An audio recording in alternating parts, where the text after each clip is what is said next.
Seja bem-vindo, seja bem-vinda a mais uma aula da Escola Bíblica Dominical Online da Assembleia de Deus, Ministério Restaurando Famílias, presidida pelo Reverendo Walter Gonçalves. E hoje estaremos estudando uma pequena parábola que se encontra no Evangelho segundo São Lucas, no capítulo 18, versículos 18 a 30, onde nós iremos ler este texto na versão da Bíblia textual da BV Books, que diz assim, Evangelho de Lucas, capítulo 18, versículos de 18 a 30.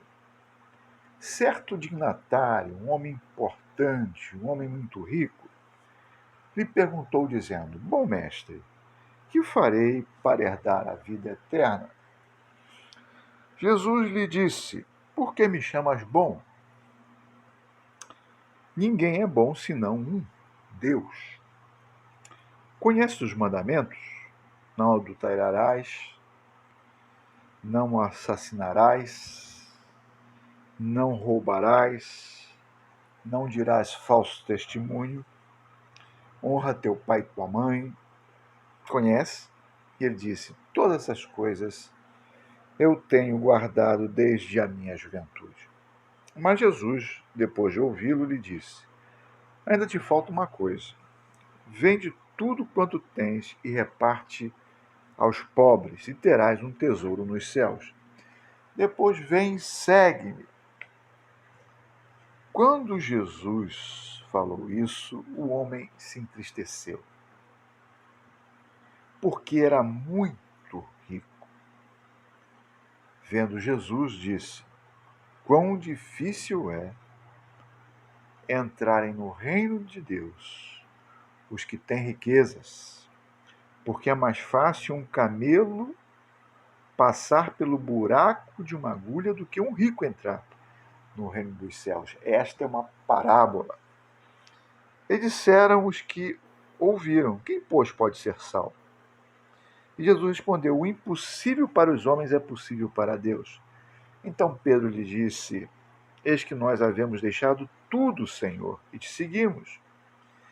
E ele disse a Pedro e aos seus discípulos: De certo, vos digo que ninguém há que deixou casa, mulher, irmão, pais ou filhos por causa do reino de Deus, que certamente não receba muitas vezes mais neste tempo e na era que vem a vida eterna. O que Jesus falou nesta parábola? Será que a pessoa é proibida de ter riquezas? Será que a pessoa que tem dinheiro não pode entrar no céu? Será que é isso que Jesus quer dizer? Vamos entender objetivamente esse texto bíblico e entender o que Jesus quis dizer com um rico é muito difícil entrar no reino dos céus, é mais fácil um camelo passar no buraco de uma agulha. Vamos entender. Primeiro, esse dignatário, este homem importante, como todo bom oriental, ele começa a sua fala usando uma estratégia muito comum no mundo semita, que é da lisonja, do elogio, de falar com seu interlocutor, usando uma série de elogios, de palavras de enaltecimento. E, sem dúvida, como bom oriental que o homem era, esperava que aquilo lhe fosse devolvido por Jesus. Ou seja, na etiqueta oriental, devolvido dado é elogio dado, perdão, elogio recebido. Elogio dado, elogio recebido. E aquele homem esperava receber elogio. Era um homem importante, era um homem rico, era um dignatário, era alguém que era sempre bajulado por muitas pessoas. Mas havia dentro dele alguma coisa que lhe dizia que sua vida não ia bem com Deus. E ele vai e pergunta a Jesus o que ele deveria fazer para herdar a vida eterna. Herança não se faz nada. para receber. Herança se recebe gratuitamente. Mas aquele homem, indagado por Jesus, como israelita que era e judeu que era, ele é confrontado com a lei, com a Torá. E Jesus coloca a lei dentro do escopo daquilo que era vivenciado pelas pessoas judias da Palestina. A impossibilidade de fazer alguma coisa errada em relação ao outro, no caso, matar. A impossibilidade de fazer alguma coisa errada em relação aos pais, deixar de cuidar dos pais, pai e mãe, deixar de honrá-los. A impossibilidade de fraudar a família, no caso do adultério. Enfim, a impossibilidade de tramar contra a propriedade alheia, o roubar. E Jesus, ao indagar aquele homem se ele fazia isso, o homem foi incisivo, foi bastante enfático em dizer que tudo isso ele tem observado desde a sua juventude. Todavia, Jesus faz uma colocação. Ainda te falta uma coisa. Vai, vende tudo o que você tem, dê aos pobres, depois vem e segue. O que Jesus estava ensinando aqui? O reino de Deus, o reino dos céus, ele exige do seu seguidor, porque seguir a Jesus aqui é um verbo que no grego ele é akulotel, seguir se tornando um discípulo. É muito específico esse verbo. E ele diz para esse homem, vai, vem tudo que você tem, dê aos pobres, não a mim, dê aos pobres, depois vem e siga-me, como se fosse meu discípulo. Aí você vai ter o reino dos céus. Mas aquele homem, diz o texto, que se entristeceu. Ele se viu num dilema em atender aquilo que Jesus pediu e não ter coragem para fazer aquilo que Jesus lhe disse.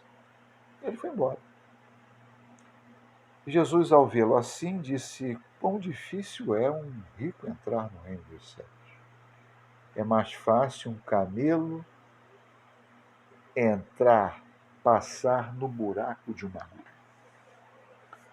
Dr. Kenneth Bailey, profundo conhecedor da teologia do Novo Testamento, especialista em línguas semíticas, viveu muito tempo no Oriente Médio, escreveu um livro, As Parábolas de Jesus, no Evangelho de Lucas, da Edições Vida Nova. Ele que conhecia muito bem o hebraico, o aramaico, o árabe, conviveu muito com os povos ali, daquela região. E ele disse que a interpretação de camelo passando por uma entrada bem estreita na cidade é equivocada, porque esta entrada estreita não existia. Existiam os portões da cidade e por ali se passavam os animais, e o maior animal conhecido, o animal de maior estatura no Oriente Médio era o camelo, assim como na África e na Índia, né, na Ásia das Monções, é o elefante, mas no Oriente Médio, no Oriente Próximo, Israel, o maior animal era o camelo, animal de carga. E Jesus fala que um rico entrar no reino dos céus era muito difícil. Era mais fácil o camelo passar pelo fundo de uma agulha. Resta saber o que era agulha ali. Alguns dizem, Dr. Kenneth Bailey, interpretavam a agulha como a porta menor de uma casa, porque geralmente as casas, as grandes casas que recebiam materiais, porque eram casas dos comerciantes, dos homens ricos da época, tinham portas de cerca de 3 metros, uma porta enormemente grande e pesada, e as pessoas não usavam aquela porta. A agulha seria a porta menor, mas seria impossível um camelo passar por essa porta menor. Então, o que seria a agulha ali? Primeiro vamos entender. O Dr. Kenneth Bailey, ele diz o seguinte, que possivelmente alguns, quando falam em camelo, talvez não tenha sido essa palavra que Jesus de fato usou ali no texto. Porque Dr. Kenneth Bailey, ele fala no seu comentário do Evangelho de Lucas que há duas palavras muito parecidas no grego e que as pessoas podem confundi-las. A palavra camelos, que significa camelo, o animal, né, que tem aquela protuberância nas costas, diferente do dromedário, que tem duas, né, corcovas. E tem a palavra camilos, ou camilos. Camelos significa camelo, animal. E camilos, sem o eta com iota, é corda. Corda. De qualquer forma, camelos e camilos soam iguais. E qual a diferença? O camelo, evidente, é um animal de grande porte. Passar pelo buraco de uma agulha seria impossível. Mas a corda também, porque corda, aquela corda tipo corda de navio, enorme, pesada, passar pelo buraco de uma agulha seria tão difícil quanto o camelo. Dr. Kenneth Bailey está dizendo no seu comentário, Edições de Vida Nova, as parábolas de Jesus em Lucas, o seguinte: Jesus deve ter falado de fato ou a palavra camelo, ou a palavra camilos, ou a palavra corda, ou a palavra camelo, animal. Camelos, camelos ou camilos. Uma das duas Jesus deve ter de fato usado. E deve ter falado do buraco de uma agulha mesmo, agulha de costurar, para mostrar a impossibilidade de alguém entrar no céu sem renúncia. Porque Jesus faz este exagero, esta hipérbole. Ele faz esta colocação exagerada para as pessoas poderem sentir o grau de necessidade que há de toda e qualquer pessoa em renunciar tudo para herdar o reino dos céus. E essa renúncia tem a ver o colocar acima de tudo e de todos o próprio Deus, o próprio Cristo. E o que Jesus quis dizer com isso? Na visão judaica da época, do Novo Testamento, da época do Senhor Jesus, fazer algo contra a família era algo impensável. Não cuidar de pai e mãe era um pecado mortal. Roubar os bens do próximo era imperdoável. Fazer ou cometer adultério era algo irreparável. Mas o não renunciar tudo por amor a Deus, na palavra de Jesus, tornava impossível esse ser humano entrar na vida eterna. Porque essa herança, a vida eterna, não poderia ser comprada ou adquirida. Ela é dada de forma gratuita por Deus, através do sacrifício substitutivo, vicário de Cristo na cruz do Calvário. Por isso que o seguir Jesus é muito mais oneroso e muito mais difícil do que simplesmente fazer as coisas correlatas ou concernentes à lei. É mais difícil do que não adulterar, é mais difícil do que honrar pai e mãe, é mais difícil do que não roubar, é mais difícil do que fazer o bem para o próximo. Porque isso tem a sua possibilidade, a sua facilidade em executar, mas renunciar a tudo por amor a Cristo não é obra de ser humano algum. Porque isso, como Jesus falou aqui no versículo de número 27, é impossível para o ser humano. É impossível para o ser humano renunciar tudo por amor a Cristo, a Deus, a Jesus. É impossível. Impossível. A pessoa que deixa pai, mãe, filho, irmãos, bens, tudo por amor a Jesus, na vida desta pessoa, o que Jesus está querendo dizer é que já houve uma transformação, já houve uma mudança, já houve toda uma obra efetuada por Deus, não pelo homem.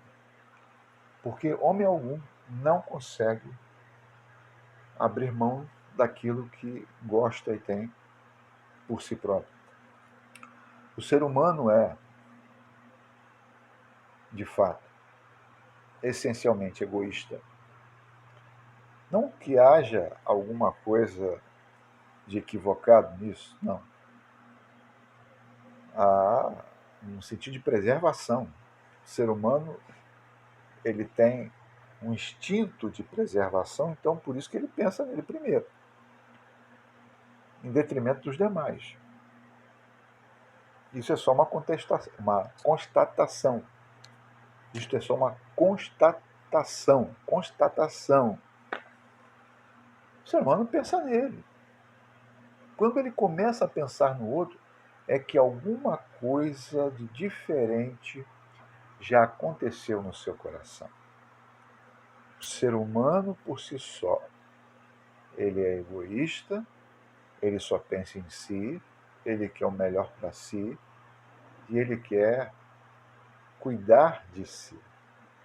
É um instinto, como animal que é, de preservação.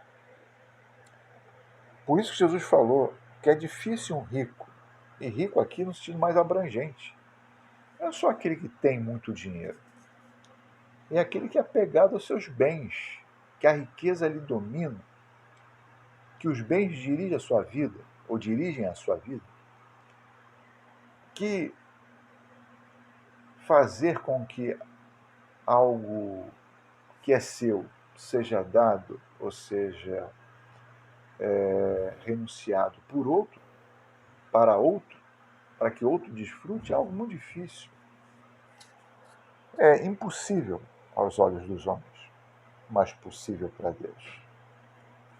Por isso que Jesus falou que aquele que deixa tudo, renuncia a tudo por amor a Ele, receberá nesta vida a graça, a paz e a tranquilidade que só Jesus pode dar, e na vida ou na era vindoura, no futuro, a vida eterna.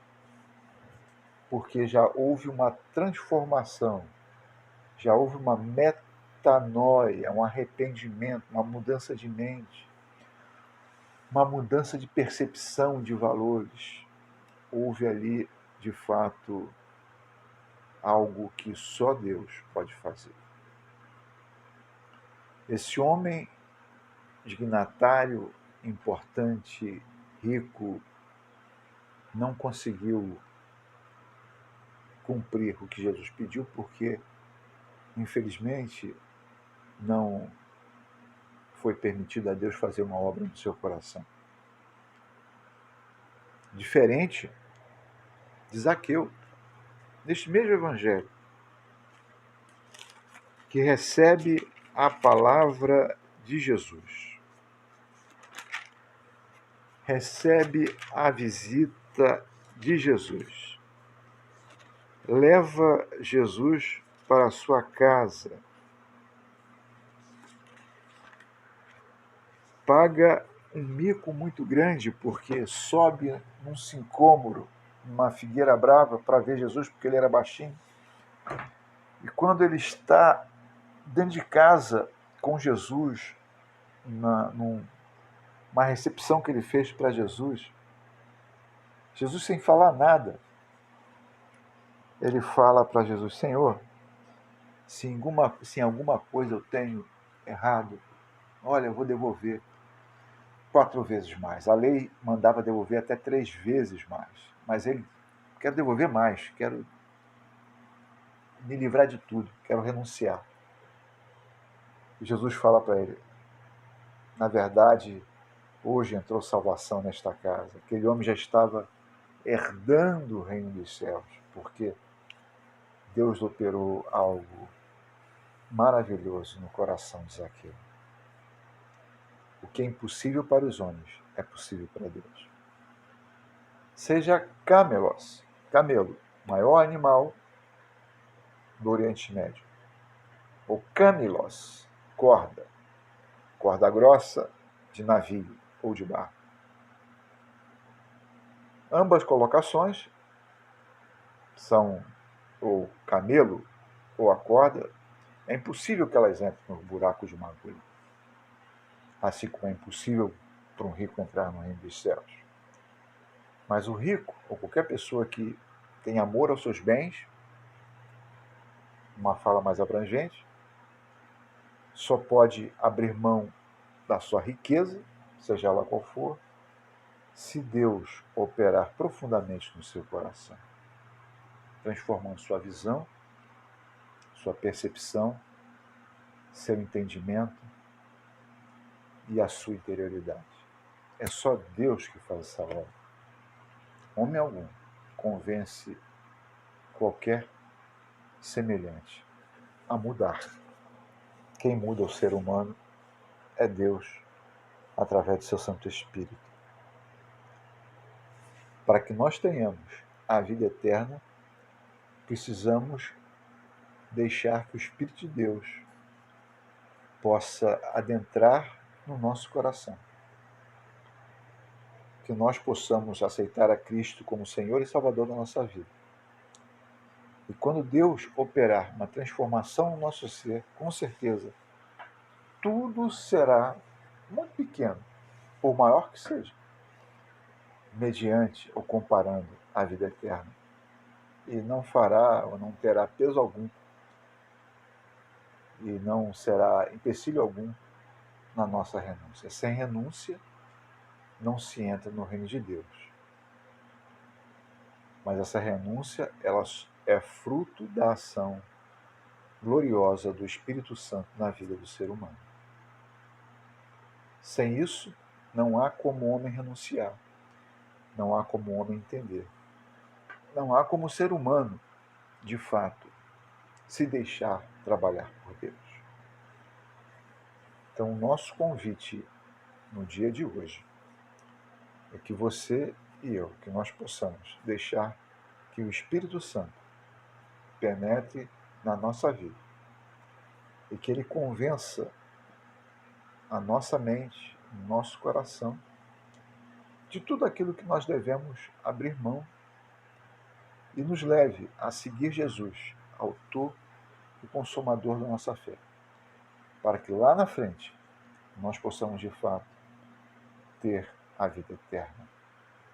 Essa recompensa maior de quem se deixa tocar, se deixa visitar, se deixa trabalhar por Deus. Quão difícil é um rico entrar no reino dos céus. Todo mundo ficou perturbado ali. Tanto é que eles falaram: Senhor, se for assim, quem será salvo? Porque todo mundo, por mais humilde que seja, tem um bem ao qual se apega, um bem ou uma pessoa ao qual ou a qual se apega. Mas Jesus fala que aquele que se permite ser tocado pelo Espírito Santo não se apega a nada, mas procura simplesmente, diuturnamente, cotidianamente, todos os 365 dias do ano, servir a Deus em espírito e em verdade, fazendo aquilo que Jesus pede, fazendo aquilo que Jesus fala, fazendo aquilo que é a vontade de Deus, que é boa, perfeita e agradável, por mais dura que seja. Lembremos, por exemplo, de Abraão. Abraão, quando recebeu de Deus a bênção mais esperada na sua vida, foi o nascimento do seu filho Isaque.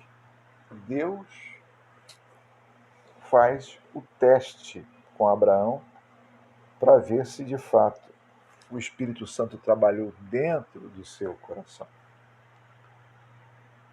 Lá em Gênesis, Deus falou para Abraão que era muito rico, mas nenhuma prata, nenhum ouro, nenhuma pedra preciosa de Abraão era tão rico quanto o filho que ele tinha, Isaque, que era a maior riqueza que Abraão tinha. E Deus falou para Abraão, Abraão, ele disse, sim, Senhor. Sabe, Isaque? Sim, Senhor. Meu filho, tu me deste minha bênção. Esperei muito tempo, muitos anos, para ter meu filho. Isso. Vai até Moriá. Até o monte onde hoje está construída a mesquita de Al-Aqsa, ali no Domo da Rocha, aquela mesquita que tem aquela cúpula dourada. Ali é o Monte Moriá, em Jerusalém. Vai até o Monte Moriá. E sobre o Monte Moriá, Abraão, me oferece teu filho, teu único filho, Isaque, a quem tu amas. Olha, que pedido tremendo que Deus fez. Um pedido muito semelhante, talvez, ao pedido que Jesus fez a esse homem rico de Lucas 18. Vai, vende tudo que tens, dê aos pobres, não a mim, dê aos pobres. Depois vem, siga-me como discípulo. Akulutel é o verbo no grego. Aquele homem ficou triste, não fez o que Jesus pediu. Mas Abraão levanta de manhã, chama Isaque e seus servos e parte em direção ao Monte Moriá. Leva lenha, leva fogo, leva o machado ou o cutelo, né? E Isaque, muito perspicaz, sabendo, pois várias vezes acompanhou o pai, como era feito o sacrifício, perguntou, meu pai, estou vendo a lenha, estou vendo o cutelo, estou vendo o fogo, mas meu pai, cadê o cordeiro? Cadê o animal para o sacrifício? Abraão apenas falou para Isaque, meu filho, Jeová Jiré, Deus proverá. Deus proverá. Imagine o coração de Abraão naquele instante.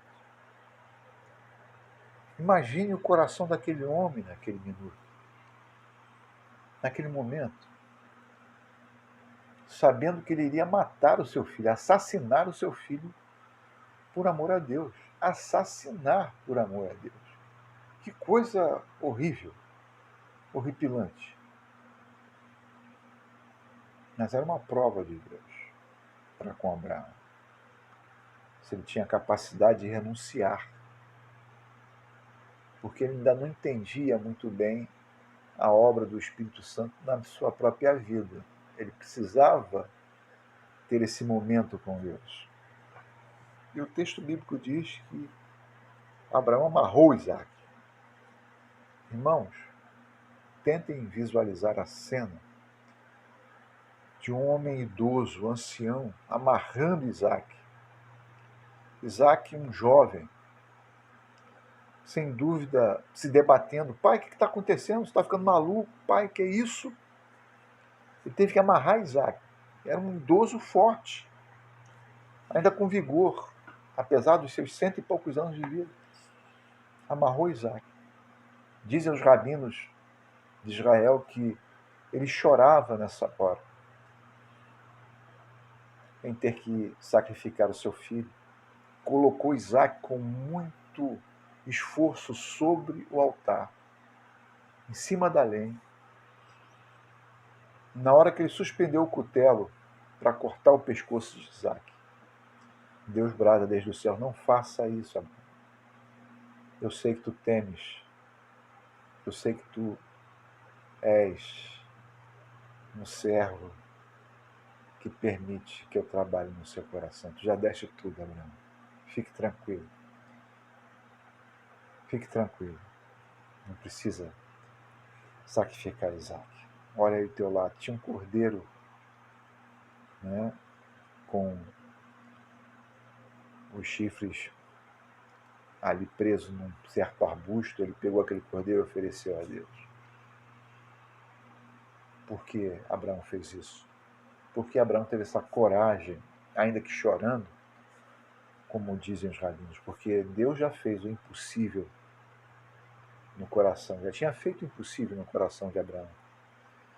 Abraão, como diz Kierkegaard, deu o salto da fé, salto no escuro. Deus que é assim, então, que seja como Deus quiser, porque a vontade de Deus é sempre boa, perfeita e agradável. Nós não sabemos, mas Deus sabe. Só quem tem o Espírito Santo de Deus trabalhando no seu coração pode agir assim. Como agiu Abraão, como agiu Zaqueu, como agiu muitos servos e servas de Deus. É muito difícil um rico entrar no reino dos céus. É mais fácil um camelo passar pelo fundo de uma agulha. Senhor, quem entrará no reino dos céus? É muito difícil isso, porque é impossível aos homens, é possível para Deus. Deus pode fazer uma obra no nosso coração e mudar nosso entendimento, nossa visão, nossa vida, nossa alma, nosso espírito, nossa mente. Mas é preciso que primeiro nós deixemos que Deus invada o nosso ser, e transforme e dirija a nossa vida como Ele de fato quer e deseja. Que Deus possa lhe abençoar, a você e a sua família, e que esta palavra do Evangelho de Lucas 18 possa estimular você a buscar de Deus